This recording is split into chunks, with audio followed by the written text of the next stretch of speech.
सो बच्चों आपका 10th खत्म हो चुका होगा, अब आप 11th में आने वाले हो और अगर आपका सपना है कि आप इंजीनियर बनो, आप एक अच्छे आईआईटी कॉलेज में जाओ, ना किसी भी एक अच्छे आईआईटी कॉलेज में जाओ, एक अच्छी ब्रांच के साथ आप जाओ, तो उसके लिए बहुत सारी बातें जो ये अगर मैं पहले आपसे पहले वाले बच्चों की बात करूं तो बच्चों को पहले पता नहीं होती ये चीज़ें, फिर बाद में जब थोड़ा टाइम निकल जाता है उसके बाद उनको रियलाइज़ होता है कि काश हम ऐसा कर लेते, काश हमें ये पहले पता होता। फिर बाद में हमको टेलीग्राम पे मैसेजेस भी आते हैं बच्चों के, मैम क्वेश्चंस नहीं बन रहे हैं, मैम पढ़ाई नहीं हो रही है, मैम कंसिस्टेंसी नहीं बन रही है, मैम पूरा पीछे का रह गया है, नहीं समझ में आ रहा है आगे के चैप्टर्स में। ऐसे बहुत सारी प्रॉब्लम्स है जो कि हर जेईई एस्पिरेंट्स, जो भी बच्चा आईआईटी की तैयारी कर रहा है उसकी लाइफ में आती है। तो ये सारी प्रॉब्लम्स आपके साथ ना हो इसीलिए मैं आपको पहले से ही ये बातें पता हो उसके लिए आज ये वीडियो लेकर आई हूँ। सबसे पहली बात जो है कि सबसे पहली प्रॉब्लम क्या आती है जब बच्चे का 11th भी खत्म हो जाता है कि जोश जोश में भी 11th में आ गए, नई नई क्लास में सिलेबस देखा ये वो, इसके बाद जब 12th में जाते हैं तो पता चलता है कि 11th का कुछ अता पता ही नहीं है, 11th गायब हो गई है, 11th के बारे में कुछ पता नहीं है,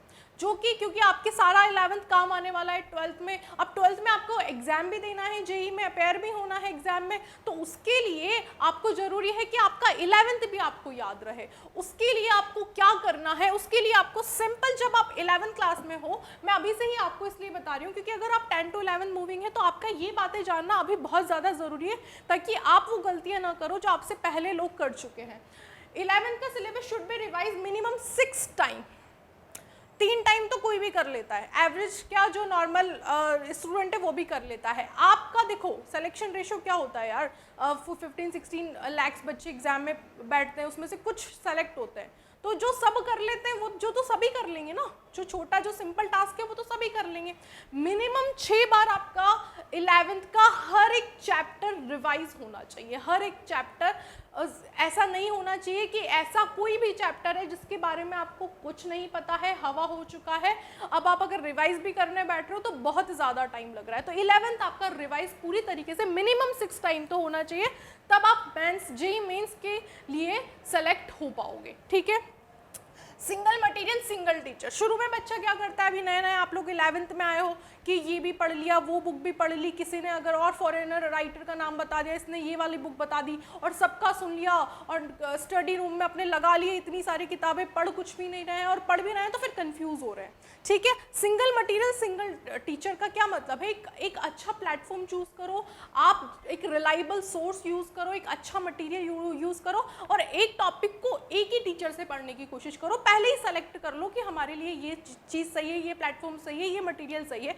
एक कोई बुक लगानी है तो एक जो सबसे अच्छी बुक है वो डिसाइड कर लो, उसी पे प्रैक्टिस करनी है। 10 किताबें ले रहे हो, 10 तरीके का मटेरियल लगा रहे हो, 10 तरीके के टीचर से एक ही टॉपिक पढ़ रहे हो, एक ही टॉपिक इससे भी पढ़ लिया, उससे भी पढ़ लिया, उससे भी पढ़ लिया, कोई फायदा नहीं होने वाला। लास्ट में क्या होता है कि आप लोग कंफ्यूजन में ही जीते रहते हो, वो टॉपिक आपको पूरी तरीके से कहीं भी समझ में नहीं आता है क्योंकि आपने इतनी जगह अलग अलग तरीकों से उसको समझ लिया है। इसीलिए एक सोर्स रखो, एक गाइडेंस रखो, एक टीचर रखो, तो जो भी हो आपका एक मटेरियल होना चाहिए, ठीक है, आप कंफ्यूज नहीं होगी।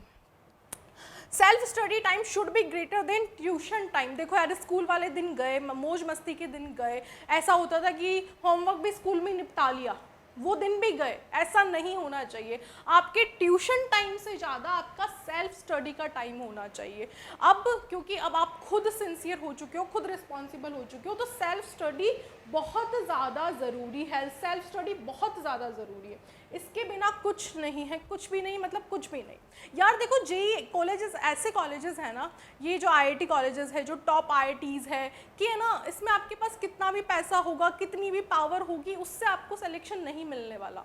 ये कॉलेजेस ऐसे कॉलेजेस हैं जहाँ पर आपको सिर्फ एक ही चीज़ पहुँचा सकती है, वो है आपकी मेहनत। जो चीज़ सिर्फ आपकी मेहनत और आपके एफर्ट से ही आपको मिल सकती है, दूसरा कोई शॉर्टकट, दूसरा कोई रास्ता नहीं है इसको कि आपको अचीव हो जाए। तो उसके लिए अगर आपको मेहनत, और जब आपको मिल जाएगी ये चीज़ तो उसका वो अलग ही लेवल होता है खुशी का, तो उसके लिए आपको उतनी मेहनत पहले करनी ही पड़ेगी। इसलिए बहुत ज़्यादा इंपॉर्टेंट हो जाते हैं कॉलेज, इसलिए बहुत ज़्यादा वैल्यू हो जाती है इन कॉलेजेस की, क्योंकि ये इतनी आसानी से मिलने वाली चीज़ नहीं है। और जब किसी चीज़ को हम बहुत ज़्यादा मेहनत और बहुत ज़्यादा एफर्ट्स के साथ अचीव करते हैं तो उसके मिलने की अलग लेवल की खुशी होती है।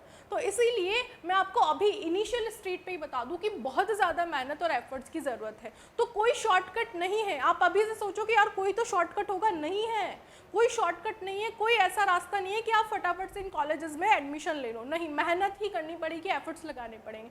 मैंने अपनी पिछले वीडियोज़ में भी बोला है कि डिसिप्लिन बहुत ज़्यादा ज़रूरी है जेईई एग्ज़ाम के लिए, बहुत ज़्यादा। नीट एग्जाम अगर आप डॉक्टर भी बनना चाहते हो तब भी डिसिप्लिन बहुत ज़्यादा ज़रूरी है। बहुत सारे बच्चों के ऐसे मैसेज आते, प्रॉब्लम्स होती है, मैम रोज़ कंसिस्टेंसी नहीं बन पाती, हम कोई शेड्यूल भी बनाते हैं 2-4 दिन फॉलो होता है फिर नहीं होता।